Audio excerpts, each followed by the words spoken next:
क्या आपके साथ कभी ऐसा हुआ है कि आपके साथ जो घटना घट रही है वो आपने पहले भी कभी देखा हो?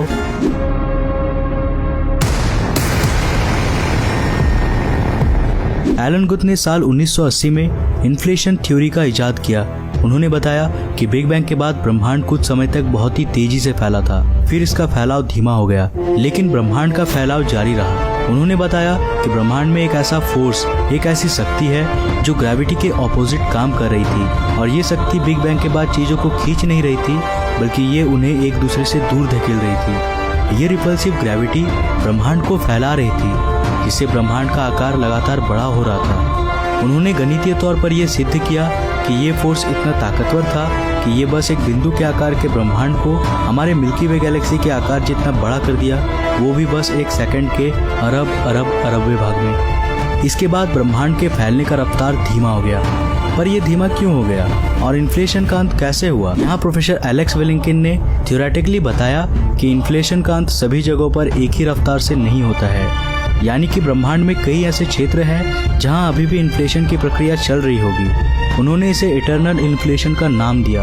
उन्होंने बताया कि बिग बैंग असल में कोई एकमात्र अनोखी घटना नहीं थी, बल्कि ऐसे अनेक विस्फोट हमारे ब्रह्मांड के आने से पहले भी हुए हैं और अभी भी जारी होंगे, जो नए ब्रह्मांडों का निर्माण करते हैं। एस्ट्रोनॉमर्स जो ब्रह्मांड के बारे में बड़े पैमाने पर खोज कर रहे थे, उन्होंने ब्रह्मांड की एक बहुत ही अजीब सी और रहस्यमयी चीज का पता लगाया। एक ऐसी चीज जिसे हम ना देख सकते हैं और ना ही सुन सकते हैं, लेकिन ये ब्रह्मांड में बड़े पैमाने पर प्रभाव डालता है, और ये संबंधित है ब्रह्मांड के विस्तार से। आइए इसे अच्छे तरीके से समझते हैं। मान लीजिए कि आपके पास एक बॉल है। जैसे ही आप इसे ऊपर उछालोगे, ये कुछ ऊंचाई तक जाने के बाद वापस नीचे आ जाएगा। वैज्ञानिकों ने माना कि ब्रह्मांड का विस्तार भी एक लेवल पे जाकर स्टार्स और गैलेक्सीज के ग्रेविटी के कारण धीमा हो जाएगा, ठीक वैसा ही जैसा पृथ्वी के ग्रेविटी के कारण बॉल वापस नीचे आता है। लेकिन जब उन्होंने वास्तव में ब्रह्मांड के विस्तार को मापा, तब कुछ बहुत ही खास मिला, जो हमारे भौतिकी को एक नया मोड़ देने वाला था। उन्होंने देखा कि ब्रह्मांड का फैलाव असल में धीमा नहीं हो रहा था, बल्कि वो समय के साथ और तेज हो रहा था। यानी कि अगर आप इस बॉल को ऊपर की तरफ फेंकते हो तो ये धीमा होने की बजाय और तेज होता जा रहा है। तो यहाँ पर आप कहोगे कि बॉल कभी ऐसा कर ही नहीं सकती। उसके स्पीड को बढ़ाने के लिए हमें उसमें अलग से बल लगाना ही पड़ेगा, जो कि गुरुत्वाकर्षण बल से भी अधिक हो, और वो लगातार बॉल को तेज और तेज धकेलता रहे। एस्ट्रोनॉमर्स भी इसी निष्कर्ष पर पहुंचे। उन्होंने बताया कि किसी प्रकार का अदृश्य एनर्जी है जो ब्रह्मांड के फैलाव को तेज कर रहा है, और चूंकि हम इस एनर्जी को देख नहीं सकते, इसलिए उन्होंने इसका नाम रखा डार्क एनर्जी।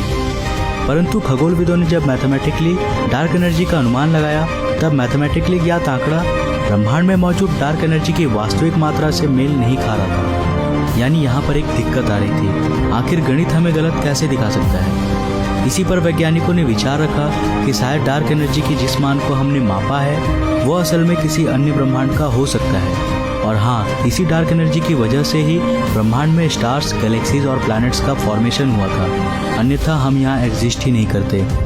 आइए अब बात करते हैं एक ऐसे थियोरी के बारे में जिसने भौतिक शास्त्रियों को दुनिया देखने का नजरिया ही बदल दिया।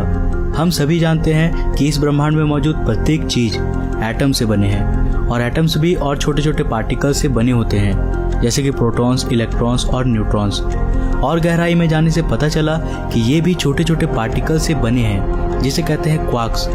लेकिन भौतिक शास्त्रियों ने देखा कि ये भी मैटर की सबसे छोटी इकाई नहीं हो सकती, बल्कि ये सब एटॉमिक पार्टिकल्स भी छोटे छोटे वाइब्रेट करने वाले वन डायमेंशनल एनर्जी लूप से बने हैं, जिसे कहते हैं स्ट्रिंग्स। और यहीं से एक नए थियोरी का इजाद हुआ, जिसे कहा जाता है स्ट्रिंग थ्योरी, जिसके अनुसार ब्रह्मांड में मौजूद सारे मैटर, सभी चीजें असल में इन्हीं वाइब्रेट करने वाले स्ट्रिंग से बने होते हैं। और जैसा कि किसी गिटार का एक ही स्ट्रिंग उसके वाइब्रेशन के अनुसार अलग अलग नोट्स को प्ले कर सकता है, ठीक उसी प्रकार ये वाइब्रेट करने वाले स्ट्रिंग्स भी अलग अलग पार्टिकल्स का निर्माण करते हैं, जो उनके वाइब्रेशन पर निर्भर करता है। ये थियोरी एक प्रकार से हमारे सभी सवालों का जवाब बना, इसलिए इसे थियोरी ऑफ एवरीथिंग भी कहा जाता है। साथ ही स्ट्रिंग थ्योरी मल्टीवर्स की ओर भी इशारा करती है। ये ब्रह्मांड के एक्स्ट्रा डायमेंशंस को सजेस्ट करता है। हम सभी ब्रह्मांड के तीसरे डायमेंशन से परिचित होंगे, एक्स, वाई और जेड। लेकिन स्ट्रिंग थ्योरी का गणित बताता है कि ब्रह्मांड में केवल यही डायमेंशंस नहीं है। ये कहता है कि ब्रह्मांड में कुल 9 स्पेशल डायमेंशंस हो सकते हैं। तो अगर ये थियोरी सही है तो आखिर ये एक्स्ट्रा डायमेंशंस कहाँ है और आखिर हम उन्हें क्यों नहीं देख सकते?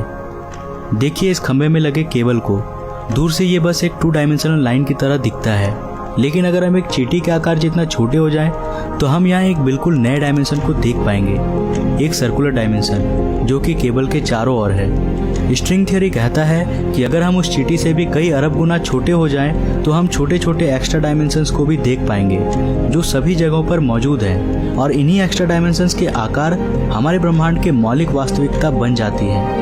आपने देखा होगा कि अलग अलग आकार के म्यूजिक इंस्ट्रूमेंट से अलग अलग ध्वनियाँ यानी वाइब्रेशंस बनते हैं। ठीक उसी प्रकार इन एक्स्ट्रा डायमेंशंस के आकार भी अलग अलग वाइब्रेशंस को बनाता है, और यही वाइब्रेशंस पार्टिकल्स के अलग अलग गुणों को दिखाती है। आसान भाषा में ये एक्स्ट्रा डायमेंशंस के आकार ही ये तय करते हैं कि हमारा ब्रह्मांड कैसा दिखेगा और कैसा काम करेगा।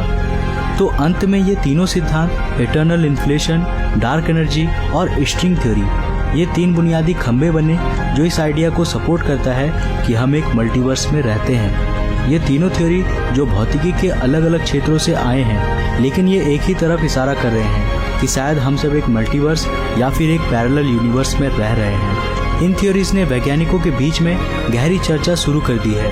हम इसे गणितीय तौर पर तो साबित कर सकते हैं, पर हम इसे एक्सपेरिमेंट्स द्वारा सिद्ध नहीं कर सकते। पर जैसा कि मैंने आपको बताया कि मैथ हमारे ब्रह्मांड की मौलिक सच्चाई हो सकती है, और अगर ऐसा है तो पैरेलल यूनिवर्स भी जरूर होगा। हो सकता है कि ये अलग डायमेंशंस में हो, या फिर ये सेपरेट यूनिवर्स में भी हो सकते हैं, लेकिन ये होंगे जरूर। ये तो थे वैज्ञानिकों द्वारा रखे गए विचार, परंतु क्या आपने भी अपने असल जीवन में समानांतर ब्रह्मांड को महसूस किया है? क्या आपके साथ कभी ऐसा हुआ है कि आपके साथ जो घटना घट रही है वो आपने पहले भी कभी देखा हो? क्या आपने कभी ऐसा महसूस किया है जैसा कि आप अपने दोस्तों के साथ कहीं किसी नई जगह पर घूमने गए हो जहां आप पहली बार गए हो, लेकिन फिर भी क्या आपको ऐसा लगा है कि आपने उस जगह को पहले भी देखा था और जो भी आप अनुभव कर रहे हो उसे आपने पहले भी अनुभव किया है? जी हाँ, ऐसा हम में से अधिकतर लोगों के साथ होता है। पर यह है क्या? इसे कहते हैं डेजा वू। ये एक फ्रेंच शब्द है जिसका मतलब है पहले से देखा हुआ। अगर आपके साथ भी ऐसा हुआ है तो घबराइए मत, अधिकतर लोगों के साथ ऐसा होता है, ये सामान्य है। लेकिन ऐसा क्यों होता है ये आज तक कोई नहीं बता पाया है। हो सकता है कि इसका संबंध पैरेलल यूनिवर्स से हो। ऐसा भी हो सकता है कि अन्य ब्रह्मांड में हमने उस जगह को पहले भी देखा था और वो यादें ही हमारे मस्तिष्क में आ गए होंगे, जिससे हमें ऐसी अनुभूति होती है। ये अनुभूति एक प्रकार की यादें हैं जो कहाँ से हमारे मस्तिष्क में आती है ये कोई नहीं जानता। पर केवल यही नहीं, अब जो मैं आपको बताने जा रहा हूँ वो आपको पूरी तरह चौंका देगी। दी मंडेला इफेक्ट। सोचो क्या हो अगर आपके साथ कोई ऐसी घटना घटी है जो आपको अच्छे तरीके से याद है, लेकिन जब आप दूसरों को इस घटना के बारे में बताते हो तो वो इसे मानने से साफ इनकार कर देते हैं। अगर ऐसा केवल एक व्यक्ति के साथ हो तो हम उसे उसका भ्रम कह सकते हैं, लेकिन अगर लाखों लोग इस घटना के बारे में कहें तो आप क्या कहोगे? इसी इफेक्ट को मंडेला इफेक्ट कहा जाता है और इसकी शुरुआत हुई थी दक्षिण अफ्रीका के प्रेसिडेंट नेल्सन मंडेला के मौत से। अगर आप गूगल में सर्च करोगे कि नेल्सन मंडेला की मौत कब हुई तो आपको ये डेट मिलेगा, 5 दिसंबर 2013। लेकिन बहुत सारे लोग मानते हैं कि उनकी मृत्यु साल 1991 में ही हो गई थी, जब वे क्रांतिकारी वजह से जेल में थे। यहाँ तक कि कई लोग टीवी पर मंडेला के अंतिम संस्कार को लाइव देखने का भी दावा करते हैं। लेकिन ऐसा कैसे हो सकता है कि एक ही आदमी की मौत 2 बार हुई है और हम उन लाखों लोगों को भी गलत नहीं ठहरा सकते जो इसे देखने का दावा करते हैं? इस इफेक्ट के और भी उदाहरण हैं। आपने किटकैट तो खाया ही होगा, तो यहाँ बताओ कि किटकैट का कौन सा लोगो सही है, किट और कैट के बीच में डैश वाला या बिना डैश वाला? आप में से कुछ लोग कहेंगे कि ये डैश वाला ही सही है और कुछ लोग कहेंगे कि नहीं बिना डैश वाला ही सही है। पर किटकैट के लोगों में कभी डैश था ही नहीं। फिर भी लाखों लोग ये क्यों मानते हैं कि किट और कैट के बीच में डैश वाला लोगो सही है? इतने सारे लोगों को तो एक ही जैसा भ्रम नहीं हो सकता।